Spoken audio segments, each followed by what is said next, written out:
Tanner Mordecai has had a very interesting quarterback career. After becoming a 4-star blue-chip recruit, he ended up being considered the future of Oklahoma football before he never got on the field because of both Kyler Murray and Jalen Hurts. He never saw the field and transferred to SMU, where he put up historic stats, had a crazy Hail Mary, and set multiple SMU records. After a record-breaking career there, though, he could have gone off to the NFL, but instead decided to risk it and go to Wisconsin for his final year. After betting on himself and the Wisconsin system, it ended up biting him a little bit as he got hurt, didn't put up great stats, and then went undrafted. In today's video, I want to talk about why that happened. We're going to talk about how Mordecai became a big-time recruit to begin with, why he flamed out at Oklahoma, and why he went undrafted after his great career at SMU and disappointing season at Wisconsin. But before we get started, if you're a big fan of college football, be sure to subscribe to the channel, leave a like if you want to support today's video, and let me know what player, team, topic, or situation I can cover next. Now let's get started and talk about what happened to Tanner Mordecai. In order to understand how Mordecai got to this point, we first need to go back in time. Long before he was a big-time quarterback, Mordecai spent countless hours at a softball diamond watching his older sisters play the game. Those long weekends produced one of his parents' favorite stories about their son. Apparently, Mordecai was not a fan of costumes or when people wore masks at Halloween. However, he was in love with Spider-Man, and despite how upset he got at other people dressing up, he'd wear a head-to-toe Spider-Man outfit to his sister's games. This was in triple-digit temperatures, and people would say, "Hey Tanner, how are you doing?"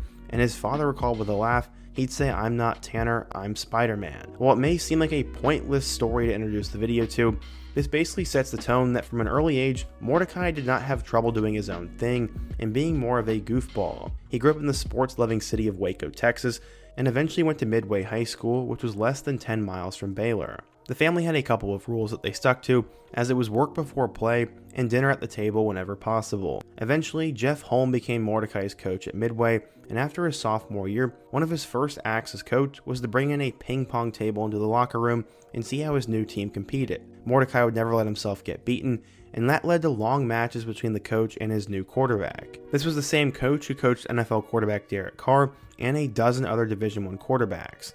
He said that the Mordecai family was hands-off and allowed their son to actually be coached, which is not the case for a lot of talented quarterbacks in the state of Texas. Coach said, quote, "Mr. Mordecai came to practice maybe every once in a while, and it never was about, what are y'all going to do for my son?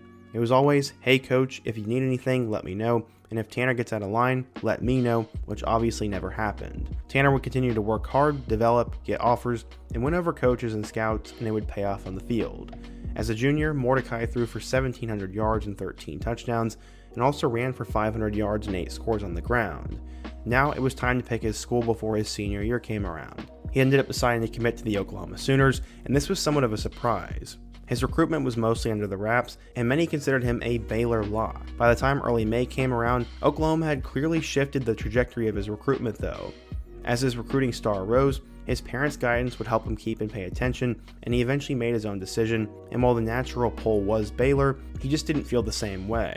His community was rooting for it though. Before transferring to Auburn, Jarrett Stidham was a huge recruit who played at Baylor, and while he sat out due to transfer rules, he tried to stay in shape, and he actually ended up playing scout team for Midway High School. At the time, Mordecai was obviously the starter, and Stidham gave him his respect, and many wanted him to go to Baylor. Stidham said, quote, "Mordecai is the real deal. I saw it firsthand. He is the real deal." Baylor would not end up winning out though, as I said, as while he held 18 offers, he ended up choosing the Sooners over Baylor, K-State, Georgia, North Carolina, and Ole Miss, and he actually almost committed to Phil Longo when he was at Ole Miss, but as I said, ended up being a Sooner. Mordecai's pledge gave Oklahoma another high-level gunslinger, and they would build their class around him. This was after Cameron Rising flipped from Oklahoma to Texas, and now they got their guy. Mordecai definitely had a lot of swagger to him, which was a welcome sight to Oklahoma fans who were just accustomed to watching Baker Mayfield. He was seen as a guy with a lot of swag. In addition to that, he was a super talented player who had the ability to escape pressure and improvise, and that was something everyone was excited about. In particular, there was one story in 2017, as when they were in the 6A Division State Championship, they fell short of a championship that day, but many thought where he was headed at Oklahoma, he would surely get one. In total at Midway, he threw for nearly 5,000 yards and 51 touchdowns, with just 13 interceptions. He also ran for 1,500 yards and 20 touchdowns, and Mordecai was a star. From the tape, coaches and recruiters saw a ton of poise, and he was also seen as super intelligent. He He had a unique blend of playmaking ability and decision making. However, the most impressive thing about him was his desire to win, and that was something coaches absolutely loved. According to 24/7 Sports, Mordecai was a 4-star recruit, the number 11 dual threat quarterback, and the 249th best player in the class of 2018. So, how would he end up doing in Norman? Well, let's take a look. When Mordecai arrived on campus in 2018, there was a ton of hype. He ended up studying future Heisman Trophy winner Kyler Murray very closely, as he said, quote, "I just learned what Kyler does. He taught me how to handle situations and how to handle myself on and off the field, and he leads guys and takes control." In total, Mordecai would play in 2 games in 2018, going 2 of 4 for 37 yards, including a 37-yard completion against FAU. He was named the Offensive Scout Team Player of the Year, and going into 2019, maybe he could have a chance at the job. Except, they decided to bring in Alabama graduate transfer Jalen Hurts, and he became the center of Oklahoma's local media. Everyone wanted to hear from him, and just a few tables down, Tanner Mordecai was sitting there. He was generally being ignored, and that is what would happen on the field too. Mordecai wouldn't really end up doing anything in 2019, as he ended up throwing for 200 yards and 2 touchdowns. In 2020, some were hoping it'd be his time to shine, but they already had Spencer Rattler, a former 5-star, and he was going to take over right away. He played in just 12 games over 3 years, and Oklahoma just didn't work out. Mordecai knew he'd have to make a change of scenery if he wanted to see playing time, and eventually he decided to leave for SMU because of the opportunity for playing time and his connection to Garrett Riley, Lincoln Riley's brother, and it being close to home. The Mustangs had just seen a former transfer quarterback from a big-time Big 12 school work out, as Shane Buechele had transformed there. Mordecai ended up making his first start since the 2017 state championship game, and that was nearly 1,400 days. In 2021, though, in his first game as a starter, he ended up leading his team to a 56-9 win, and he threw for 7 touchdowns. It was a pretty crazy year, and then flash forward a couple weeks, Houston would put up 63 points on SMU, but it didn't matter, as Mordecai literally threw for 9 touchdowns and ran for another one, as the Mustangs put up 77 points. From there, he finished 2021 with 3,600 yards, 39 touchdowns, and 12 picks. Mordecai could have gone off to the NFL, but he decided to come back for one more year. One thing I forgot to mention is that he had an insane Hail Mary to Reggie Roberson Jr. during the 2021 season, and in 2022, Mordecai was solid, but he did take a little bit of a step back.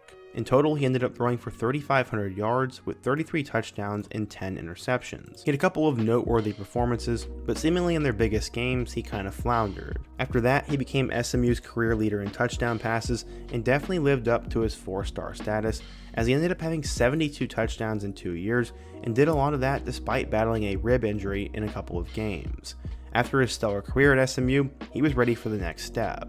Originally, he was going to prepare for the 2023 NFL Draft, but then things changed. He said, quote, "I was about 90% sure I was going to put my name in the draft and do the whole pro route, but then I got feedback from some scouts and some teams about where I'd be drafted, and I wasn't super fired up about the feedback." Mordecai thought he could boost his draft stock by playing effectively at a Power 5 school, and then he decided to choose Wisconsin.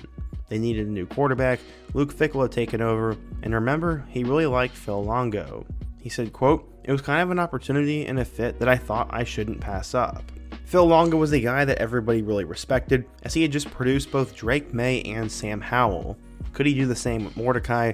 And while Wisconsin wasn't known for quarterback talent, Mordecai was hoping to change that. Eventually, he obviously won the starting job, and then in week 1, he struggled. He ended up having 1 touchdown and 2 picks, and didn't do much better as they then lost on the road to Washington State. Through the first 2 games, he was not any good, and it didn't really change much, as in week 3 he didn't have a passing touchdown against Georgia Southern, but did finally start to show his legs, as he had 2 touchdowns and wins against both Georgia Southern and Purdue. 4 games into the season, he had twice as many rushing touchdowns as passing touchdowns, and that was not good.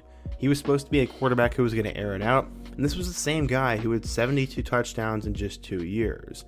Many were ready to run Phil Longo out of town, and nothing changed for Mordecai. He only had 100 yards against Iowa without a touchdown, and they lost that game. He also ended up getting hurt, and would miss a month of football. When he finally returned against Northwestern, he didn't have a touchdown in that game, and then had a very poor performance in an overtime victory over Nebraska. To finish his college career, he did have a season-high 2 touchdowns against Minnesota, but his 2023 season was awful. He He ended up throwing for 1,600 yards with 6 touchdowns and 4 picks, and that is not what he was expected to do. He was supposed to come in, put up a bunch of touchdowns, win games, and put up yards. None of that happened, and it was no surprise that Mordecai did not hear his name called in the 2024 NFL Draft. His decision to come back for the extra year of eligibility really bit him, and he has now landed with the San Francisco 49ers. He is decently quick for a quarterback, had tremendous stats at SMU, and at times showed flash, especially with his legs, but because of a couple reasons, his stock crashed. Honestly, it's really just two, as one, the injury didn't exactly help, but two, he just was awful. He played in the wrong system, he looked extremely uncomfortable, didn't have the same amount of wide receiver talent, and maybe was just exposed against better defenses. The Big Ten West is known for their stout defensive play, and Mordecai just got locked up. Unfortunately, he should have just declared in 2022 or 2023, and now he'll have to fight his way onto a roster as an undrafted free agent. That is not going to be easy, but maybe he'll have a chance to be like Brock Purdy and make the end of the roster and shoot up the depth chart. Probably not, but stranger things have happened. So yeah, today we talked about Tanner Mordecai, his career, what went wrong for him, and what I expect for him. But what do you guys think? If you're a Wisconsin or an SMU fan, what went wrong for Tanner Mordecai, especially this last year, and how do you think he'll do in the NFL? Also, be sure to let me know another player I should cover next down below. Leave a like if you're going to support today's video, subscribe if you're new, and check out all my videos on the end screen. Hope to see you guys again soon, but until next time, peace.